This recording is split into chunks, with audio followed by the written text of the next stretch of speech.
नमस्कार, हरियाणा विशेष में आपका स्वागत है। मैं हूं आपके साथ पराग गुप्ता। हरियाणा के मुख्यमंत्री मनोहर लाल ने आज प्रो एक्टिव दिव्यांग पेंशन सेवा समेत 3 नई ई गवर्नेंस परियोजनाओं की शुरुआत की है। अब दिव्यांग व्यक्तियों को ऑटोमेटेड पेंशन का लाभ मिलेगा। इसके अलावा पीपीपी संबंधित जानकारियों के लिए web based chat bot solution के साथ साथ ताऊ से पूछो नामक व्हाट्सएप बॉट का शुभारंभ किया गया है। मुख्यमंत्री ने कहा कि चैटबॉट की मदद से लोगों को सहूलियत मिलेगी और दिव्यांग प्रोएक्टिव पेंशन परियोजना के जरिए दिव्यांग की घर बैठे अपनी पेंशन बनवा सकेंगे। इसमें 3 ऐसे जो प्रोजेक्ट हैं वो जिनको लॉन्च किया है वो आपके सामने आए हैं, जिसमें सबसे पहले तो चैटबॉट का ये जो एक सोल्यूशन ये दिया गया है। और हमको जैसे पता है कि परिवार पहचान पत्र भी अपने आप में एक यूनिक ऐसी एक चीज़ जो हमने तैयार की है, जिसका लाभ प्रदेश के लगभग 72 लाख परिवारों को उसका लाभ मिलेगा। अब इतना बड़ा प्रोजेक्ट स्वाभाविक है कि उसके अंदर प्रारंभिक कुछ जिसको कहना चाहिए कि एक निटी-ग्रिटीज ऐसी होती हैं, जो कुछ ऐसी समस्याएं आती हैं, उनको हमने लगातार ठीक किया है। चाहे उसमें राशन कार्ड की बात हो, चाहे पेंशन की बात हो, चाहे चराई योजना की हो, इनकम की हो, वो पर्याप्त संख्या में हमने ठीक किया है। क्योंकि अभी एक ऐसा फ्रेंडली एक पोर्टल बनना चाहिए जिससे किसी भी आदमी को कोई भी जानकारी अपनी लेनी है तो कहीं भी वो ले सकता है अपने मोबाइल से, उसको खोल करके। और चैटबॉट का जैसे सिस्टम होता है, इसमें आर्टिफिशियल इंटेलिजेंस और मशीन लर्निंग, नेचुरल लैंग्वेज, ये जो सारे सिस्टम होते हैं, ताकि हमारे बोलने से ही और वो उसकी आवाज़ को पहचान ले और पहचानने के बाद उसका उत्तर वहाँ से मिले। उत्तर भी देंगे ताऊ जी। हमने प्रोएक्टिव एक पोर्टल बनाया है, वो दिव्यांग सेवा, दिव्यांग की पेंशन ये सेवा। और इस सेवा में अभी तक दिव्यांग को पेंशन बनाने में काफ़ी कठिनाई आती थी। आयु के हिसाब से तो 60 वर्ष की आयु एक गणना के हिसाब से ऑटोमेटिकली व्यक्ति की गणना हो जाती है, लेकिन इसमें शर्त है कि 60% उसका दिव्यांगता सर्टिफिकेट होना चाहिए। जैसे ही 60% दिव्यांगता का सर्टिफिकेट डॉक्टर से वो प्राप्त करेगा, उसको अपलोड करेगा, अपलोड करते ही प्रोएक्टिवली उसकी पेंशन जो है वो घर बैठे बनेगी। इसमें कहीं किसी प्रकार की कठिनाई नहीं आएगी। और जो तीसरा एक पोर्टल है वो हमारे यानी जो जितने भी रेस्ट हाउसेज हैं, चाहे वो दिल्ली का हरियाणा भवन है, चाहे फिर हमारा गुड़गांव का पीडब्ल्यूडी रेस्ट हाउस है, या पंचकुला का पीडब्ल्यूडी रेस्ट हाउस है, और जितने हरियाणा के लगभग ये 45 के आसपास रेस्ट हाउसेज हैं। इसमें शिमला का बेनमोरबी है, मसूरी का रेस्ट हाउस वो भी इसमें जोड़ा है। मेरे ख्याल प्रदेश के बाहर के तो 2 ही है इसमें। तो उन सबको जोड़ करके, और जो भी व्यक्ति बुकिंग करना चाहता है उसमें जिनकी एंटाइटलमेंट है, अधिकारी हैं या राजनीतिक जो लोग हैं, विधायक, सांसद, पूर्व विधायक, पूर्व सांसद, वो सब कर ही सकते हैं, अधिकारी भी कर सकते हैं। इसमें पत्रकारों को भी, जिनको उसकी एंटाइटलमेंट होगी, वो भी उसमें अपनी बुकिंग हिसाब से कर। मुख्यमंत्री मनोहर लाल ने नौकरियों को लेकर कांग्रेस पर निशाना साधा और कहा कि कांग्रेस ने 10 साल में 80,000 नौकरियां दी, जबकि हमने 8.5 साल में 1 लाख से ज्यादा नौकरियां दी।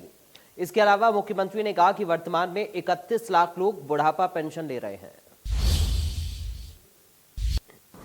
जैसे सरकारी नौकरियों का विषय आता है, सरकारी नौकरियों में अभी तक आंकड़े सब आपके सामने भी हम बार बार बताते हैं, फिर बता रहा हूँ कि उन्होंने 10 साल के कार्यकाल में सरकारी नौकरियां कुल 80,000 के आसपास दी थी। 80,000, 81,000 10 साल में पूरे। हमने अभी तक 8.5 साल में 1,02,000 नौकरियां हम दे चुके हैं। और विद इन नेक्स्ट 6 मंथ्स, जिसमें ग्रुप सी की और ग्रुप डी की ये, और इसके अलावा जो अध्यापक हैं, पीजीटी वगैरह, और पुलिस के भी 5,000 उसमें, तो सब मिला करके 60,000 के आसपास नौकरियां और हम 6 महीने में दे देंगे। यानी 9 साल में हो जाएंगी। इनकी 80 जो है वो 10 साल की हैं, तो डबल संख्या हमारे 9 साल में हो जाएगी। 10वां साल जब शुरू होगा उसका जो अलग से आवश्यकता होगी वो हम करेंगे। तो एक आंकड़ा ही आपको मैं इसको अभी मैं कह नहीं सकता, क्योंकि लास्ट ईयर में कितनी रिक्वेशन आती है वो तो डिपार्टमेंट्स के ऊपर निर्भर करता है कितनी वो देते हैं। हाँ, लेकिन HKRM की सब जोड़ लेंगे तो ये 2 लाख से ऊपर हो जाएगी। दूसरा जो हमने प्रोएक्टिव एक पोर्टल बनाया है वो दिव्यांग सेवा, दिव्यांग की पेंशन ये सेवा। और इस सेवा में अभी तक दिव्यांग को पेंशन बनाने में काफ़ी कठिनाई आती थी। आयु के हिसाब से तो 60 वर्ष की आयु एक गणना के हिसाब से ऑटोमेटिकली व्यक्ति की गणना हो जाती है, लेकिन इसमें शर्त है कि 60% उसका दिव्यांगता सर्टिफिकेट होना चाहिए। जैसे ही 60% दिव्यांगता का सर्टिफिकेट डॉक्टर से वो प्राप्त करेगा, उसको अपलोड करेगा, अपलोड करते ही प्रोएक्टिवली उसकी पेंशन जो है। मुख्यमंत्री मनोहर ने कहा कि बेमौसम बारिश से किसानों की फसल खराब हुई है, ऐसे में सरकार किसानों के साथ खड़ी है। साथ ही सीएम ने कहा कि 30 अप्रैल तक किसानों की खराब फसलों की गिरदावरी पूरी कर ली जाएगी और मई में किसानों को मुआवजा दिया जाएगा। ऐसे ही एक विषय जो करंट है वो है फसल खराबे का।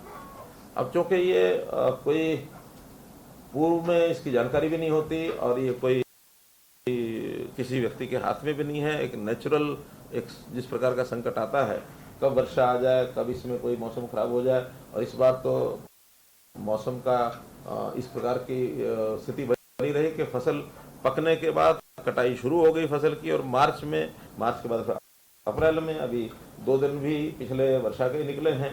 कई बार तो फसल निकली हुई होती है, मंडी में पहुंची हुई होती है, उसकी भी सुरक्षा करनी पड़ती है। फिर भी किसान का जो नुकसान है, उस नुकसान में उसकी सहायता के लिए सरकार हमेशा तैयार है। हालांकि ये बात भी ठीक है कि अब प्रधानमंत्री फसल बीमा योजना में बहुत से किसानों ने अपना बीमा कराया है और धीरे धीरे ये ट्रेंड बढ़ रहा है। अब लोगों को पता लगता है कि वहाँ बीमा कराएंगे तो आसानी से वो सारी चीज़ें, उसका सर्वे भी हो जाता है, उसका नुकसान भी समय पर तय हो जाता है। कहीं कठिनाई आती है तो फिर सरकार इंटरवीन करना होता है, वो करते हैं। जिन्होंने बीमा नहीं कराया है उसको सरकार जो है कंपनसेशन उसके रेट्स हैं वो हम देते हैं। अब चूँकि देरी से हुआ है तो इसमें असेसमेंट में थोड़ी कठिनाई आई है, फिर भी स्पेशल गिरदावरी का काम उसको हमने 30 अप्रैल तक 30 अप्रैल तक का टाइम दिया है कि उसका सारी की गिरदावरी, क्योंकि गिरदावरी 30 अप्रैल तक फसल तो कट चुकी है, लेकिन उसमें सैंपल बेसिस लेकर के और उसका एनालिसिस करना, और वो एनालिसिस करके कितना खराबा हुआ है तो 30 अप्रैल तक असेसमेंट पूरी करके तब तक फसलें काफ़ी मंडी में भी आ चुकी होंगी, तो मंडी की प्रोक्योरमेंट के हिसाब से भी उसको एक तुलनात्मक अध्ययन किया जाएगा। अभी तक जानकारी ये है कि गेहूं का नुकसान बहुत बड़ा जितना सोचा जा रहा था उतना नहीं है। 10%, 15%, 20% मोटे तौर पर काफ़ी जिलों में इतना ही है। 25% तक तो कंपनसेशन जो है वो किसान को ही हम कहते हैं वो अपना उसमें यानी क्लेम की अपेक्षा ना करे। 25% से ऊपर होता है तो फिर क्लेम उसको दिया जाता है। जो भी क्लेम बनेगा वो मई के आखिर में, अभी उसके आंकड़े नहीं है तो ठीक से करम गिरदावरी के आखिरी 2-3 दिन हैं, उसका कई बार क्या होता है डीसीज और एसडीएम्स को 5%, 10% शायद कुछ मात्रा है वो दी जाती है, बस हो जाएगी 30 तारीख को सब। ऐसे ही एक विषय जो करंट है,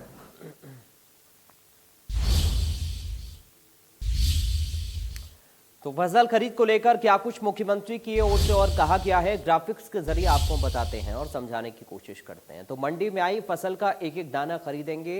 ये फसल खरीद पर सीएम मनोहर की ओर से बयान दिया गया है कि मंडी में जो भी फसल आएगी उसको एक एक दाना खरीदा जाएगा। 15 अप्रैल तक 41.22 लाख मीट्रिक टन गेहूं की आवक हुई। 32.47 मीट्रिक टन गेहूं सरकारी एजेंसी ने खरीदा है, ये जानकारी सीएम ने दी है। 1,94,000 टन सरसों की आवक हुई है, इस संबंध में जानकारी सीएम की ओर से दी गई। साथ ही उन्होंने आगे बताया कि 1.38 लाख टन सरसों की खरीद हैफेड के माध्यम से की गई है। इसके साथ ही मई तक किसानों के नुकसान की भरपाई होगी, ये भी मुख्यमंत्री की ओर से कहा गया है। उन्होंने कहा कि अप्रैल के आखिर तक गिरदावरी पूरी हो जाएगी और मई में किसानों का पैसा मिल जाएगा। नेता प्रतिपक्ष भूपेंद्र हुड्डा ने किसानों को लेकर सरकार को घेरते हुए कहा कि प्रदेश में बेमौसम बारिश और ओलावृष्टि से फसलों को भारी नुकसान हुआ है। ऐसे में सरकार को जल्द से जल्द किसानों को मुआवजा देना चाहिए। वहीं हुड्डा ने कहा कि मंडियों में लिफ्टिंग नहीं हो पा रही है, जिससे किसान और आड़ती दोनों परेशान हैं। गिरदावरी नहीं हुई, अभी फसल कट गई, फसल कट के मंडी में आ गई, गिरदावरी कब करेंगे, कब आकेंगे, किसका कितना नुकसान है। तो ये मेरे को लगता है, ऐसा लगता है मुआवजा देने की कोई नीयत नहीं है। इसी वास्ते मैंने कहा था भाई तुरंत 500 रुपया प्रति क्विंटल बोनस डिक्लेयर करना चाहिए सरकार को, और जो वैल्यू कट है खरीद में केंद्र सरकार की तरफ से, एफसीआई की तरफ से, वो सरकार को, हरियाणा सरकार को वहन करना चाहिए। मुआवजा तो बाद की बात है, पहले लिफ्टिंग तो की जाए। सारी मंडियां भरी पड़ी हैं, 48 38 लाख मीट्रिक टन आवक हो चुका है। 36 लाख मीट्रिक टन की खरीद हो चुकी है, लेकिन अभी लिफ्टिंग केवल 10 लाख मीट्रिक टन की हुई है। तो आज किसान भी परेशान है, आड़ती भी परेशान है। मौसम देखकर बेमौसमी बारिश पहले मार पड़ी किसान को, अब फिर बादल मंडरा रहे हैं। तो ये क्यों नहीं हुआ अब तक लिफ्टिंग में, क्यों नहीं टेंडर दिए गए अब तक लिफ्टिंग के? होडल के अनाज मंडी में सरकारी खरीद नहीं होने और नापतोल में कमी को लेकर कांग्रेस के प्रदेश अध्यक्ष उदयभान द्वारा कई बार मुद्दा उठाया गया। उदयभान ने कहा कि जिले की मंडियों में किसानों के साथ अन्याय किया जा रहा है। कांग्रेस के प्रदेश अध्यक्ष ने कहा कि प्रदेश की अनाज मंडियों में किसानों की गेहूं की खरीद जो सरकारी खरीद है वो नहीं की जा रही है, जिसको लेकर किसान प्राइवेट एजेंसियों को औने पौने दामों पर फसल बेचने के लिए मजबूर हो रहे हैं। 16 तारीख और 22-23 मार्च से यहाँ पर गेहूँ आ रहा है होडल की मंडी में। आज करीब 22-23 दिन हो गए गेहूँ आए, एक दिन इन्होंने खरीद की है, और वो भी सिर्फ मुख्यमंत्री के दौरे को ध्यान में रखते हुए, और उसकी भी ना कोई उठाई हो रही है कहीं, ना उनकी कोई बुरी तरह से वो परेशान है। सारे किसान भी अपने ढेरी उनके पड़ी हैं, उनका किसी में लस्टर लॉस बता दें, किसी में नमी बता दें, किसी में टुकड़े ज़्यादा बता दें, उनको रिजेक्ट कर दिया जाता है। सारे किसान परेशान है। और वो पोर्टल है, वो तो पोर्टल तो एक ऐसा है, जब किसान की जरूरत होती है पोर्टल ही नहीं मिलता है। पोर्टल ही वो जो ना वो बंद मिलते हैं। आज कोई भी पोर्टल काम नहीं कर रहा है इनका। तो ये पोर्टल की सरकार है, ये पूरी तरह से आम जनता इंतजार कर रही है समय का। करनाल में एक बार फिर प्रशासन की बड़ी लापरवाही सामने आई है। बारिश के पूर्वानुमान के बाद भी मंडी में पड़ी फसल को बारिश से कोई पुख्ता इंतजाम नहीं किए गए, जिससे मंडी में खुले में पड़ा हजारों कुंटल गेहूं बारिश में भीग गया। बारिश से बचाने के लिए मंडी प्रशासन ने जो इंतजाम किए थे वो काफी नहीं थे। बता दें कि मंडी में करीब 7 लाख कट्टे गेहूं के रखे थे, जो बारिश से लबालब हो गए। गेहूं भीगने पर किसान आड़तियों ने मंडी प्रशासन को जिम्मेदार ठहराया। नई अनाज मंडी में मौसम, जैसा कि मौसम का पूर्व अनुमान था कि 19 और 20 तारीख को मौसम खराब हो सकता है, वही स्थिति आज करनाल में देखने को मिली है और बरसात जो है शुरू हो चुकी है। हम इस समय करनाल की नई अनाज मंडी में हैं और हम आपको नजारा दिखा दें कि किस तरह से प्रबंध जो है गेहूं की फसल को बचाने के लिए मंडियों में किए गए हैं। ये गेहूं की खुली ढेरी है जो बरसात में भीग रही है। काम बंद हो चुका है साफ सफाई का, तुलाई का, लेकिन इसको बारिश से बचाने के लिए कोई प्रबंध नहीं किए गए। अब दोबारा अब स्थिति देख लीजिए आप, जो यहाँ पर खरीद एजेंसियों ने गेहूं खरीदा था उनके कट्टों के क्या हालात हैं। खरीद एजेंसियां भी नदारद हैं और वो भी जो गेहूं उनके द्वारा खरीदा गया था वो पानी में इस तरह से भीग रहा है। दावे जरूर किए गए थे कि बरसात से बचाव के लिए प्रबंध किए जाएंगे, लेकिन ऐसा नहीं हो पाया। आप देख सकते हैं कि जो अनाज किसान ने बड़ी मेहनत से उगाया था उसके रख रखाव के ये प्रबंध हैं और ये सरकारी खरीद एजेंसियों के वो लाखों कट्टे हैं जो करनाल की नई अनाज मंडी में अब मौसम की मार झेल रहे हैं।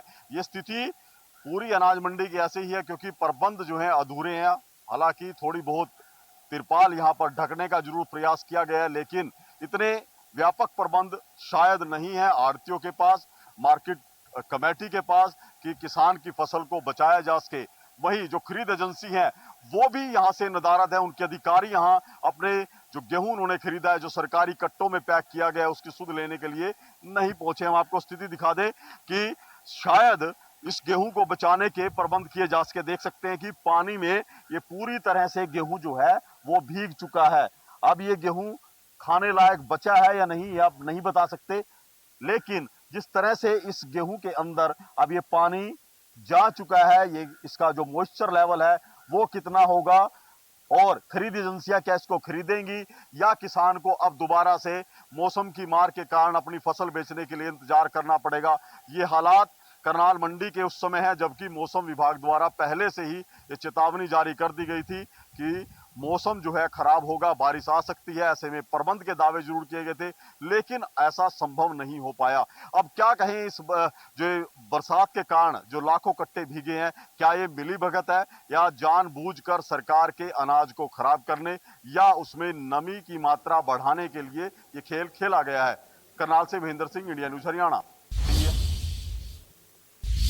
सोनीपत मार्केट कमेटी के अंतर्गत 3,27,862 कुंटल गेहूं की आवक हो चुकी है, जिसमें से 3,08,000 कुंटल गेहूं की खरीद की जा चुकी है और 1,49,000 कुंटल का उठान हो चुका है।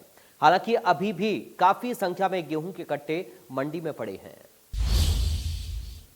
सोनीपत की अनाज मंडी में 3,27,862 गेहूं की आवक हो सकी है और सोनीपत में ये अनाज मंडी में आप देख सकते हैं कि यहाँ पर गेहूं के काफ़ी बैग रखे हुए हैं और जिस प्रकार से जिला प्रशासन द्वारा सोनीपत में करीबन 3,08,000 आवक की जो है खरीद की जा चुकी है और उठान कार्य की बात करें तो 1,49,000 क्विंटल गेहूं का उठान हो चुका है। अगर बात बैग की करें तो करीबन 2,98,000 बैग का उठान कार्य जो है वो हो चुका है और ख़ास तौर पर जिस प्रकार से अनाज मंडी में जो आप देख सकते हैं कि उठान कार्य हालांकि प्रशासन द्वारा जो है लगातार जो है तेज़ भी किया जा रहा है, लेकिन जिस प्रकार से बात करें ऑनलाइन प्रक्रिया है और ऑनलाइन प्रक्रिया के तहत लगातार उठान कार्य जो है वो यहाँ पर किया जा रहा है। हालांकि जिस प्रकार से बात करें तो लोगों को किसानों को जो है परेशानी ज़रूर है, क्योंकि उनका जो अनाज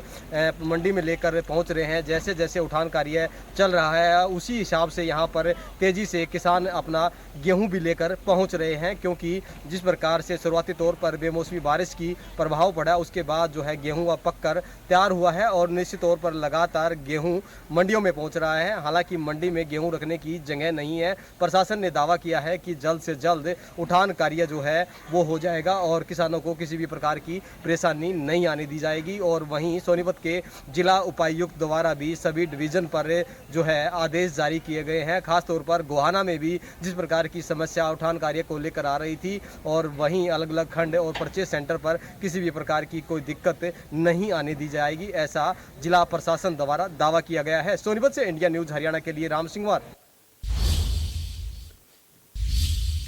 रोहतक के चिड़ी गांव में खेत में आग लग गई, जिससे खेत में खड़ी फसल पूरी तरह से जलकर खाक हो गई। पीड़ित किसान ने बताया कि देर रात फसल में आग लग गई, जिससे भारी आर्थिक नुकसान हुआ है। फसल में आग लगने की सूचना मिलने के बाद दमकल की 2 गाड़ियां मौके पर पहुंची, आग पर काबू पाया। पीड़ित किसान ने बताया कि 44 एकड़ में आग लगने से उसे करीब 12 से 15 लाख रुपए का नुकसान हुआ है। ऐसे में सरकार मुआवजा दे। वहीं बराड़ा में भी फसल में आग लग गई। बताया जा रहा है कि करीब 20 एकड़ में रखे फाने आग में जलकर खाक हो गए, साथ ही 1 एकड़ में गेहूं की फसल जल गई। ये 2 तस्वीरें आप देख सकते हैं कैसे किसानों की जो फसल है वो आग की भेंट चढ़ी है। उधर पलवल की अनाज मंडी में गेहूं की लिफ्टिंग में तेजी आई है, जिसके बाद किसान और आड़तियों ने राहत की सांस ली है। बता दें कि मंडी में बहुत धीमी गति से गेहूं का उठान हो रहा था, जिससे किसान आड़ती परेशान थे। मंडी में धीमी गति की खबर इंडिया न्यूज हरियाणा पर दिखाए जाने के बाद मंडी प्रशासन ने संज्ञान लेते हुए खरीद एजेंसियों और ठेकेदारों के लिफ्टिंग में तेजी लाने के निर्देश दिए। मंडियों में खरीद की बात करें तो धतिर खरीद केंद्र पर 89,000 कुंटल गेहूं की खरीद की गई है। इसके अलावा चांदहट खरीद केंद्र पर 19,000 कुंटल गेहूं की खरीद हुई है।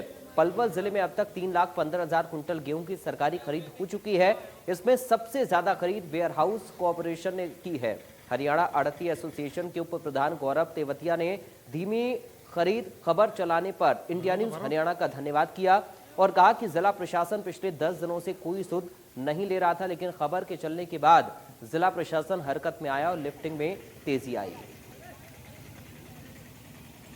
अधिकारियों में मैं आपकी बात तो सिंपल कहता हूँ, और हमने यार आपने एक जेन्युइन बात की थी कि भाई ये चीज़ गलत तो होती तो हम ना कुछ कहते, जो सही थी वो आपने दिखाई और जो सही था हमने बोला। और आज और कल रात से ही जैसे ही ये अपनी आपकी न्यूज़ वायरल हुई तो उन्होंने अपने हम बड़े अधिकारियों ने मेरे से भी फ़ोन कहा कि सर आप पेशेंस रखिए, हम जल्दी से जल्दी कराते हैं। पर मैंने उनसे कहा कि जब 10 दिन हो चुके खरीद को और आप 10 दिन से उठान नहीं होगा, गाड़ी नहीं आएंगी, तो उसका मतलब पेशेंस कब तक रखे आदमी। तो मैं तो एक चीज़ कहूँगा, आपका बात मतलब आपके लिए तो चैनल के लिए बहुत बहुत धन्यवाद, बहुत बहुत शुक्रिया आपका कि आपकी जो खबर चली उससे ये आके अपने आप ही ढीले हो गए हैं। इन ठेकेदारों का जो अकड़ थी वो ढीली हो गई है, और प्रशासन जो सुध नहीं ले रहा था हमारी, वो प्रशासन भी बहुत ही ज़्यादा सीरियस होकर भाग दौड़ कर रहा है। पलवल के अनाज मंडी में 2,06,000 क्विंटल गेहूँ की खरीद हुई है और 89,000 क्विंटल हमारे धतीर परचेज सेंटर पर हुई है और 19,000 क्विंटल हमारी चादर परचेज सेंटर पर हुई है। अब तक कल तक टोटल 3,15,000 क्विंटल MSP पर खरीद हो चुकी है। और पलवल मंडी से जहाँ तक लिफ्टिंग की बात है, वो हरियाणा वेयर हाउस कॉर्पोरेशन ने ही ज़्यादा खरीद की है, तो उसने 1,10,000 बैग्स की लिफ्टिंग कर दी है। और फूड सप्लाई वालों से मेरी अभी बात हुई थी उनके इंस्पेक्टर से, वो उन्होंने 1,200 क्विंटल की मतलब लिफ्टिंग कर ली होगा। उन्होंने परसों ही हमें लिंकेज मिली है, आज हम मैक्सिमम मतलब लिफ्टिंग कर देंगे। हुड्डा ने प्रदेश पर कर्ज को लेकर भी सरकार से सवाल किया। हुड्डा ने कहा कि सरकार कर्ज को लेकर श्वेत पत्र जारी करे। यही देते हैं नए आंकड़े, इंटरनल डेप्ट का कभी कुछ ये आंकड़ा देते हैं, RBI कुछ आंकड़ा देती है, कैग कुछ आंकड़ा देती है, और जबकि ये जो अपना ऑफ बजट जो है बताते नहीं है। तो वाइट पेपर इशू करने में क्या एतराज है इनको? वाइट पेपर इशू करें, उसमें चारों वो डाल दें, इंटरनल डेप्ट भी डाल दें, पब्लिक डिपॉजिट की भी हमारे को डिटेल दें, और जो कंटीजेंट लोन है उसकी भी दे दें, और ऑफ बजट भी सारा दे दें, पता लग जाएगा। मेरा दावा है ये अगर ये सारा कंपाइल करेंगे तो 4 लाख करोड़ से ज्यादा बनेगा। चंडीगढ़ में परिवहन मंत्री मूलचंद शर्मा ने रोडवेज यूनियन के पदाधिकारियों के साथ बैठक की। इस बैठक में यूनियन के पदाधिकारियों ने मूलचंद शर्मा के सामने कई मांगे रखी, जिन्हें मूलचंद शर्मा ने मान लिया। मूलचंद शर्मा ने कहा कि जो हितकारी मांगे थी उन्हें मान लिया गया। हमने हरियाणा रोडवेज के सभी अधिकारियों की मीटिंग ली है कि जल्दी से जल्दी जो बस हैं उन पर कंडक्टर ड्राइवर की स्टाफ की क्या स्थिति है, और दूसरा जो यूनियन की जिन्होंने बात रखी थी उनकी बातों को, उनके जो पॉइंट थे उनको भी पूरा करने के लिए हमने जानकारी ली है कि जल्दी इनकी जो भी बात है, और जो प्रदेश के हित में, जो लोगों के हित में, जो कर्मचारी के हित में, उनको भी जल्दी पूरा करने का प्रयास करें। नहीं, मेरे एक ही भी आने वाले समय में जो 2000 बस आएंगी आने वाले समय में, और पूरे प्रदेश में, पूरे NCR में बस जाएंगी और ज़्यादा से ज़्यादा लोगों को इसकी सुविधा मिलेगी। नहीं, यूनियन की जो मांग है आज हमने पूरी करेंगे। जो उन्होंने बात रखी है जो प्रदेश के हित में, यूनियन के हित में है, उन मांगों को पूरा करने का सरकार ने काम किया है। प्रदेश में सीएम फ्लाइंग की टीम एक्शन मोड में दिखाई दे रही है। सीएम फ्लाइंग ने रेवाड़ी, फतेहाबाद और गुरुग्राम में छापेमारी की। रेवाड़ी के बावल तहसील में सीएम फ्लाइंग की टीम ने छापेमारी की। इस दौरान तहसील में करीब 9 कर्मचारी नदारद मिले। गैर हाजिर मिलने वाले कर्मचारी में अधिकतर डाटा एंट्री ऑपरेटर थे। कर्मचारी नहीं होने से लोगों को परेशानी का सामना करना पड़ रहा था। फतेहाबाद में सीएम फ्लाइंग की टीम ने कृषि विभाग के अधिकारियों के साथ मिलकर कीटनाशक बेचने वाली दुकानों पर छापा मारा। इस दौरान सीएम फ्लाइंग ने बिना लाइसेंस के चल रही पेस्टिसाइड की दुकान पर कार्रवाई करते हुए छापेमारी की। इस दौरान कृषि विभाग के अधिकारियों के साथ एक दुकानदार ने बदसलूकी की। इस मामले में अधिकारियों की शिकायत पर ड्यूटी मजिस्ट्रेट नियुक्त किया गया और आरोपी के खिलाफ सरकारी ड्यूटी में बाधा पहुंचाने को लेकर केस दर्ज किया गया। उधर गुरुग्राम की तस्वीर आप देख रहे हैं। वहां पर अवैध रूप से चलाया जा रहा निजी अस्पताल पर सीएम फ्लाइंग ने रेड मारकर अस्पताल संचालक के खिलाफ कार्रवाई की। मुख्यमंत्री उड़न दस्ता रेवाड़ी की टीम के द्वारा आज तहसील कार्यालय रेवाड़ी का औचक निरीक्षण एक ड्यूटी मजिस्ट्रेट के साथ किया गया और वहां 26 जो टोटल कर्मचारी थे उनमें से 13 अनुपस्थित मिले। फिलहाल इन तमाम खबरों के साथ हरियाणा विशेष में मेरे साथ अभी के लिए इतना ही। बाकी खबरों के लिए आप देखते रहिए इंडिया न्यूज।